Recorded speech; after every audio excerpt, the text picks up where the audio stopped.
নিরামিষ ছাতুর পরোটা করার জন্য প্রথমে আমি এখানে 2 কাপ আটা নিলাম। এখানে আমি পরিমাণ মতো নুন দিয়ে দিচ্ছি, সামান্য চিনি দিচ্ছি। যেহেতু নিরামিষ তাই জন্য একটু চিনি দিলাম, খেতে ভালোই লাগবে। আর এখানে আমি সামান্য হিং দিয়ে দিচ্ছি। এবার এটা একটু নাড়াচাড়া করে দিচ্ছি, একটু ভালো করে মিলিয়ে নিচ্ছি।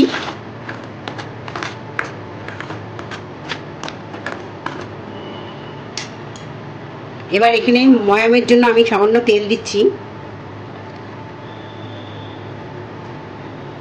এবার এটাকে আমি ময়াম দিয়ে দিচ্ছি। আমার ময়ামটা দেওয়া হয়ে গেছে। দেখুন এইভাবে এরকম যখন গোল্লা পেকে যাবে তখন বুঝবে এটা ময়াম হয়ে গেছে। এবার এখানে আমি অল্প অল্প করে জল দেব, সামান্য শুধু জল দিচ্ছি। অল্প অল্প করে জল দিয়ে এটাকে ভালো করে মেখে নেব। আমার সম্পূর্ণভাবে এখন মাখা হয়ে গেছে। এরকমভাবে নরম একটা ডো তৈরি করে এবারে আমি একটা স্পেশাল মশলা তৈরি করব, যেটা আমার পুরের সাথে ব্যবহার করব। ছাতুর যে পুর হবে সেটার মধ্যে দেওয়ার জন্য একটা স্পেশাল মশলা তৈরি করছি। এর জন্য আমি এটা বসালাম, পাত্র নিলাম। তারপরে এখানে আমি সামান্য জিরা দিলাম, আধা চামচ জিরে, আধা চামচ মৌরি,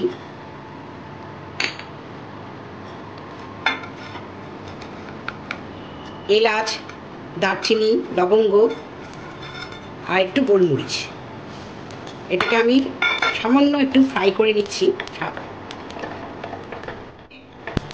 গ্রাইন্ডিং মেশিনে। এটাকে আমি গুঁড়ো করে, গ্যাসের ফ্লেমটাকে একদম লো করে রাখতে হবে যাতে পুড়ে না যায়।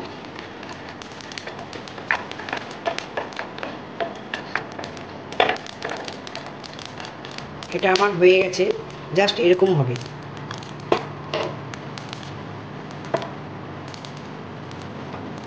এবার আমি ছাতুর পুরটা করে দেখাচ্ছি। এখানে কড়াইটা বসালাম, এটা গরম হলো। এখানে বাটিটা দেখছেন, এটার আমি 2 কাপ আটা নিয়েছিলাম, যেটা আমি ডোটা তৈরি করেছি। এই বাটির 1.5 কাপ আমি ছাতু দেবো। তার জন্য প্রথমে একটু তেল দিচ্ছি, সাদা তেল। একটু সাদা তেল দিয়ে দিলাম।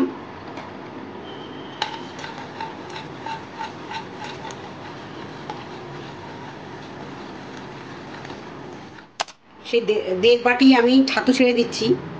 গ্যাসের ফ্লেমটাকে লো রাখবো।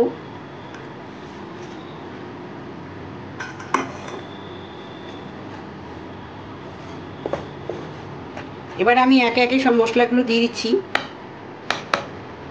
প্রথমে আমি এখানে পরিমাণ মতো নুন দিচ্ছি।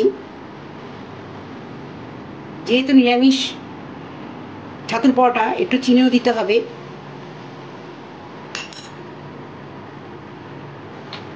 একটু হিং দিয়ে দিচ্ছি।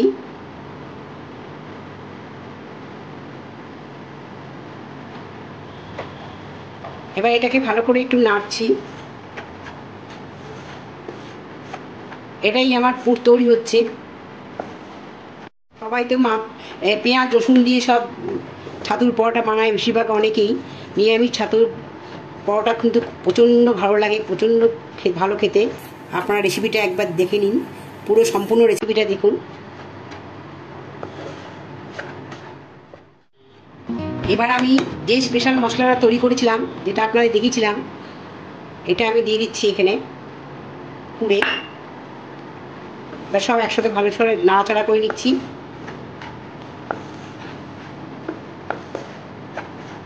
এবার আমি এখানে জল দেবো একটু, ডোটা তৈরি করার জন্য, জাস্ট পুরটা তৈরি করার জন্য।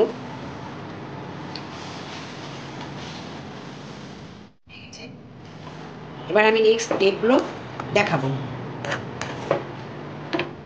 এবার আমি আটার ডোগুলো নিয়ে এরকম করে আমি 4টে লেচি কেটে নিয়েছি, দেখুন।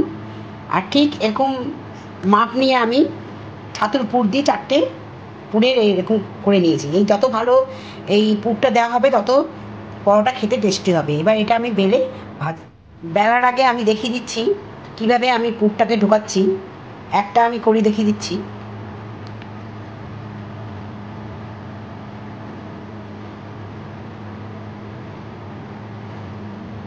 যেভাবে আমরা আলুর পরোটা বা অন্যান্য পুর ভরা পরোটা করি, ঠিক সেভাবে আমি একটা লেচি এইভাবে করে নিলাম। ঠিক এটার মধ্যে এবার এই পুরটা ঢোকাচ্ছি, ঢুকে এটা ভালো করে মুড়ে নেব।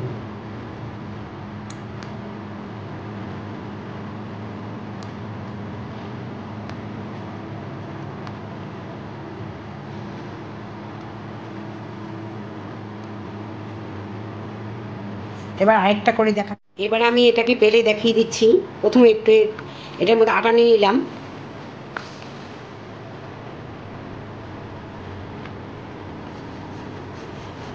এইভাবে এবার আমি এটাকে গোল করে বেলে নেব পরোটার মতো।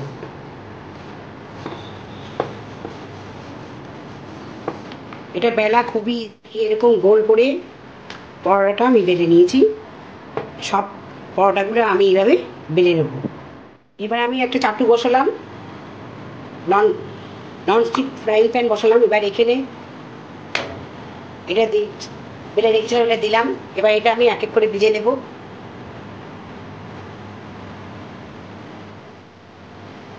এটাকে আমি এবার উল্টে দিচ্ছি। এবার সামান্য অয়েল গুলে দেব। আমি ভাজা তেলে এটা করব না, এবার সামান্য অয়েল দিয়ে দিচ্ছি। দেখুন কি সুন্দর ফুলে উঠেছে।